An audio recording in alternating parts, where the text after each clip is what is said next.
So, syempre gawin na natin yun every Sunday or kahit everyday pa kung kaya mo, diba? Para, kasi talagang kailangan natin si God sa buhay natin. And I experienced it so many times na sobrang hirap ng buhay, and talagang sigat na lang talaga ang tutulong talaga sa'yo, and proven and tested yan. It's like a testimony for me, and I'm not sure if naranasan nyo yun, guys. Kung naranasan nyo yun, be thankful and try to take a moment of silence and thank Him kapag naalala mo na sa may mga times sa buhay mo na, ang hirap, no? Pero bakit naging madali siya? And it's God way of helping you. And yun talaga yun. And I shared also earlier na kung hindi mo kaya magsimba, try to read Bible. Bakit ko nga ba siya na-share yun? Kasi kakastart ko lang din na mag-read ng Bible this year, and I never take it seriously before. I always wanted to read the Bible before, pero I never got the chance to do that. Pero this year kasi yung may mga pinagdaanan ako talaga na sobrang hirap, and nod lang ako ng TikTok, tapos tingin-tingin lang ako ng mga shops sa TikTok. Pero bakit bigla kong nakita yung Bible sa TikTok shop?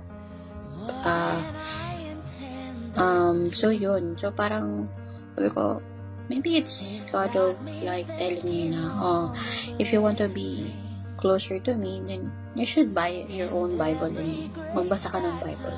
Yung ganun. So yun, kakastart ko lang din na mag-read ng Bible this year. So guys, hindi ako expert sa mga pagdating sa mga Bible verses yet. Pero I'm just gonna share my own personal experience ng presence ni life sa buhay ko. And yun, it's nice. And sobrang fun experience yun, guys. May mga parts ng mga Bible na hindi ko masyadong maintindihan. So nire-research ko pa siya para lang maintindihan ko yung mga Bible verses. Pero may times kasi na akala mo yung sa isang verse lang na binasa mo, yun na yung kahulugan nun. Actually, there's an application on your life, and it's like God way of like talking to you.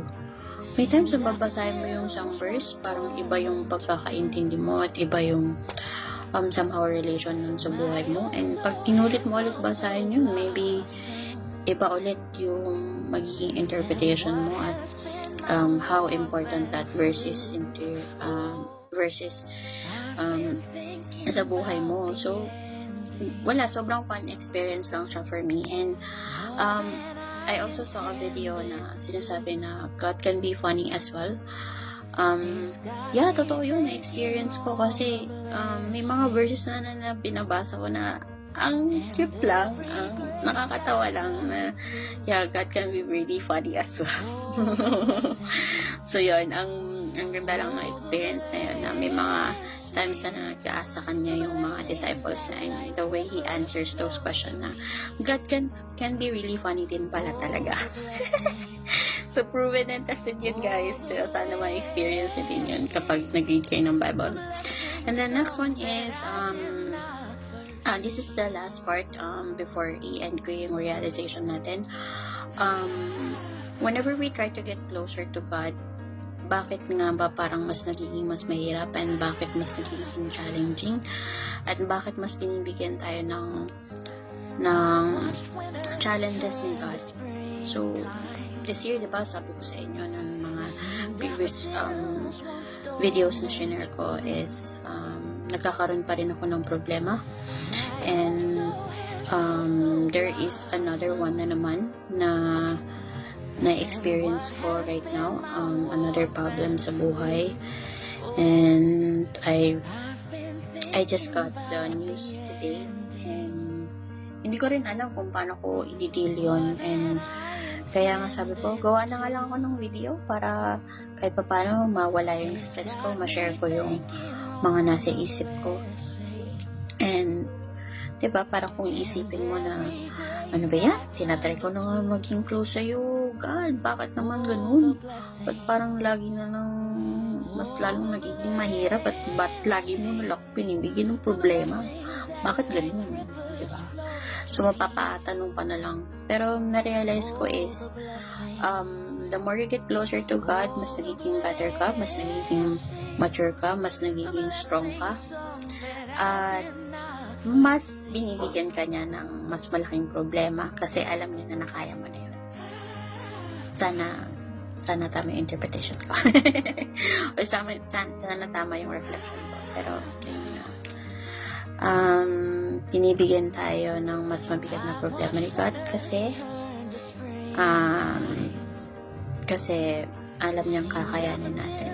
And, maybe it's also a reminder as well na siguro kung hindi man yun, siguro it's a reminder from God na, oh, ayan ka na naman, masyado ka naman nagtitiwala sa sarili mo, kala mo, kaya mo na naman ang buhay mag-isa. So, it's like a way of God reminding us na kailangan mo siya, kailangan mo pa rin siya, kailangan mo bumalik sa kanya, at bibigyan kanya ng comfort, at bibigyan kanya ng help na lahat na kailangan mo. Siya lang ang magbibigay ng blessing sa'yo. Siya lang lahat yon. So, ayan, nagiging mayabang ka na naman. Ayan, binibigyan ka na naman ng problem ni God para mas lalo kang mag-pray kay God. And, natatawa na lang ako guys, pero totoo lang, nape-pressure talaga ako and gusto ko na lang umiyak. Pero, tinatawanan ko na lang kasi, yeah. Bakit lang mo papakaskis? Problema lang yung munang isipin.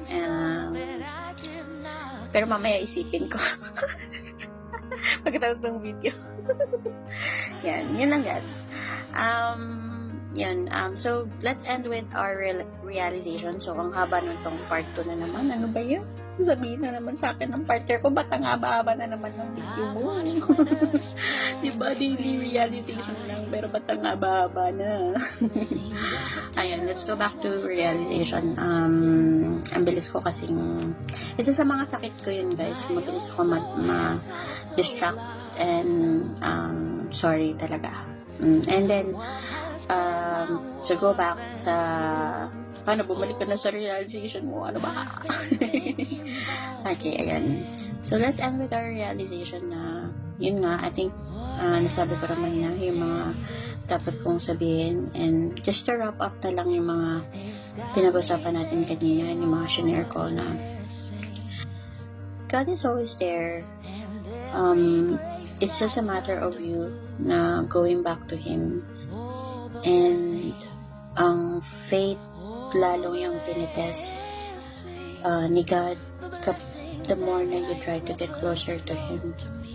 And ang kailangan mong lang gawin is mas manalig ka sa faith na yun kasi madalas yun lang yung instrument mo para lumaban sa buhay. Ano ba yan? Nakakaiyak naman. Nakakainis naman kayo guys. Kasi yun, yung faith na yun ang mag-guide sa'yo sa mga gusto mo sa buhay, ang gusto mong ma-achieve sa buhay, and yung may mga wishes natin sa buhay, diba? Sinabi ko kanina, kaya tayo nagsisimba kasi marami tayong wish.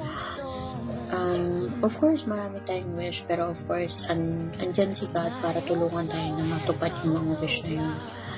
And I think siguro, kailangan din nating mag-effort on our behalf kasi it's not gonna be possible kung hindi natin paghihirapan yun.